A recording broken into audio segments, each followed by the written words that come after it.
Hi, welcome to our Maundy Thursday service. We'll just get started in just a minute. You may hear a few voices in the background as some of my family is around doing things this afternoon into our early evening. And as always, Cinder might just pop in at any moment, so just be prepared for that. So welcome to this time when we gather not only around Jesus' table, but we hear his commandment to love one another. I'll join you in just a moment. Welcome into this journey into the night before Jesus died. Jesus is aware his death is near. To use the words of John's Gospel, the time has come for his glory to be revealed. Before his death, he has a few things to share with his friends. We hear what was important to Jesus and a community of Christ. We start with a prayer, and then we enter into the story. Let us pray. Dear Jesus, like the disciples of long ago, we gather here with you tonight. We gather as a people who have a lens of looking back at this night. Help us to notice what was important to hear, to see, to feel, touch, taste, and be. May we be willing to greet you at a basin, table, and in prayer. May we recall that love surrounded you and us this night as we gather here with you and one another. Amen. On that night long ago, Jesus had gathered his friends in the upper room, and as they were gathered together, Jesus had something important to teach them, one last thing. And so we hear that story as it's read from John 13, and a reminder of that night long ago.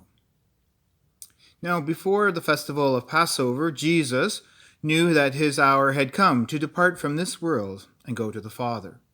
Having loved his own who were in this world, he loved them to the end. The devil had already put it into the heart of Judas Iscariot, Judas, son of Simon Iscariot, to betray him. And during supper, Jesus, knowing that the Father had given him all things into his hands, and that he had come from God and was going to God, got up from the table, took off his outer robe, and tied a towel around himself. Then he poured water into a basin, and began to wash the disciples' feet and wipe them with the towel that was tied around him. He came to Simon Peter, who said to him, "Lord, you are going to wash my feet?" And Jesus answered, "You do not know what I am doing, but later you will understand." Peter said to him, "You will never wash my feet." Jesus answered, "Unless I wash you, you have no share with me." Simon Peter said to him, "Lord, do not wash my feet only, but my hands and my head." Jesus said to him, "One who is bathed does not need to wash, except for the feet, but is entirely clean. And when you are clean, though not all of you are." For he knew who was to betray him, and for this reason he said, "Not all of you are clean." After he had washed their feet and had put on his robe, he returned to the table and said to them, "Do you know what I have done to you? You call me teacher and Lord, and you are right, for that is what I am. So if I, your Lord and teacher, have washed your feet, you also ought to wash one another's feet. For I have set you an example, that you also should do as I have done to you. Very truly I tell you, servants are not greater than their master, nor are messengers greater than the one who has sent them. If you know these things, you are blessed if you do them. Now the Son of Man has been glorified, and God has been glorified in him. If God has been glorified in him, God will also glorify him in himself, and will glorify him at once. Little children, I am with you only a little longer. You will look for me, and as I said to the Jewish leaders not so long ago, where I am, you cannot come. I give you a new commandment, that you love one another. Just as I have loved you, you also should love one another. By this everyone will know that you are my disciples, and if you have love if you have love for one another. We move to an act of service. May we wash one another's hands. Now, because of being at a distance tonight, it's not going to be able for us to do that, but perhaps you're going maybe do this on your own. Maybe you have thought of this ahead of time and set out some water and a basin. Or perhaps after the service is done, you'll go and wash your hands once more. So we move to the basin and we move to this act of hand washing.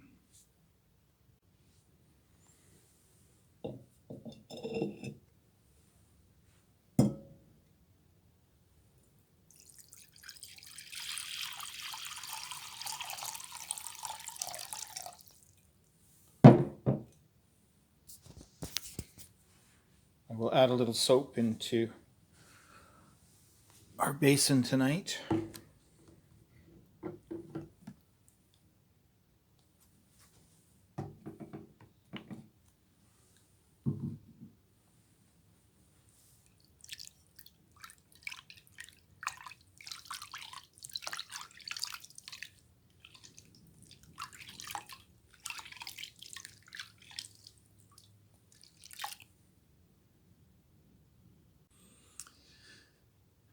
As I begin to dry my hands, perhaps this is a very profound symbol for us this year as we think about how important it is for us to wash our hands in this time of COVID-19. Not only is it an act of service, but it's a caring act of love. Remembering that as we wash our hands, as we wash away a virus that has the potential to cause so much harm, in a simple act of washing our hands, we are providing an action of love for not only ourselves, but to those we love and to the stranger we may not yet have met. And so as I just finished drying up my hands myself,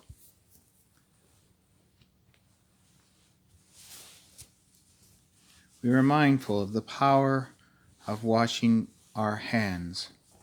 I'd like to share a reading today, and it comes to us from New Zealand, and it is a reminder of the importance of our hand washing.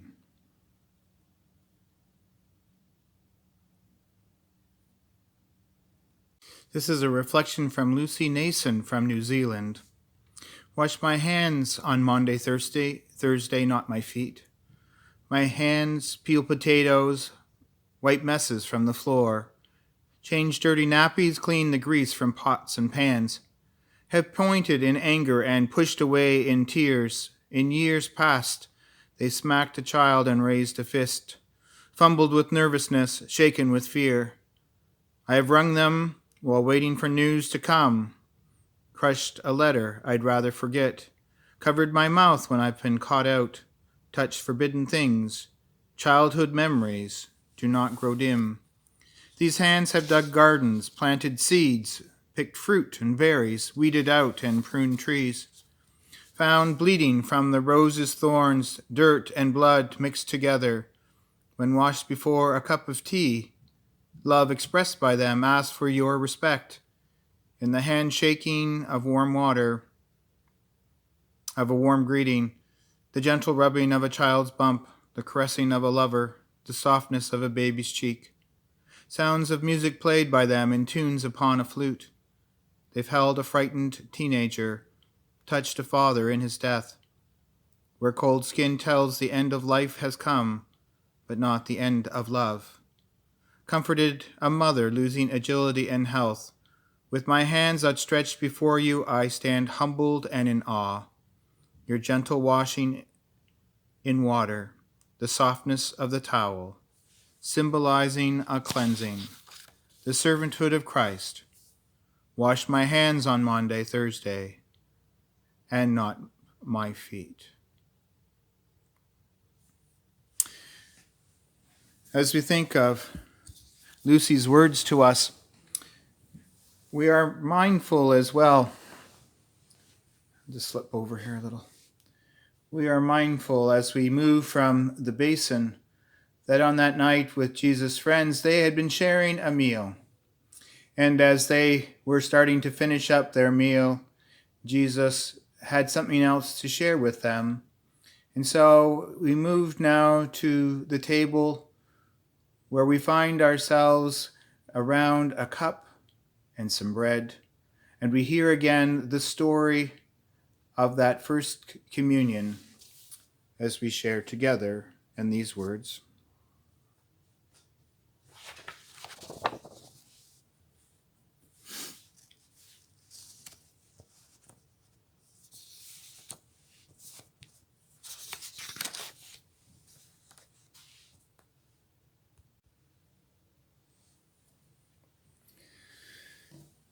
We remember around a meal today that bread was broken.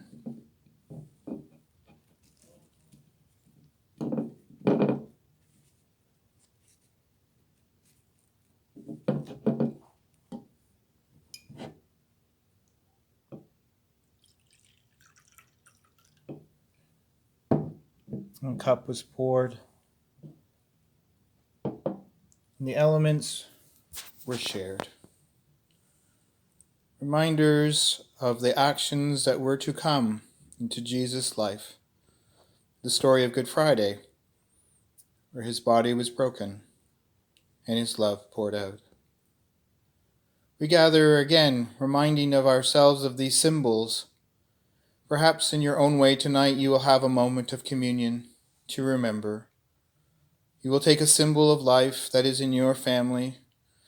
Perhaps it's a piece of bread, maybe a cookie, perhaps it is a special treat. And as you enjoy it, you will follow it with a beverage and remind yourself of these simple things of life and how Jesus reminds us to embrace life into these simple things. We realize in this time and place that gathering around a table is not so simple. It is luxury, not just assumed or a given. And so as we gather at Jesus' table tonight, we are reminded once more of a love poured out and a love given. Following the meal, we are told they went to the Mount of Olives, singing a hymn. And at the Mount of Olives, they prayed, or at least Jesus did. And so I invite you now to take a moment to pray with me. A reading from Matthew 26, verses 17 through 30. On the first day of the unleavened bread, the disciples came to Jesus, saying, "Where do you want us to make the preparations for you to eat the Passover?" He said to them, "Go into the city with a certain man and say to him, 'The teacher says, my time is near. I will keep the Passover at your house with my disciples.'" So the disciples did as Jesus had directed them, and they prepared the Passover meal. When it was evening, he took his place with the 12, and while they were eating, he said, "Truly I tell you, one of you will betray me." And they became greatly distressed and began to say to him one after another, "Surely not I, Lord." And he answered, "The one who has dipped his hand into the bowl with me will betray me. The Son of Man goes as it is written of him, but woe to that one by whom the Son of Man is betrayed. It would have been better for that one not to have been born." Judas, who betrayed him, said, "Surely not I, Rabbi." He replied, "You have said so."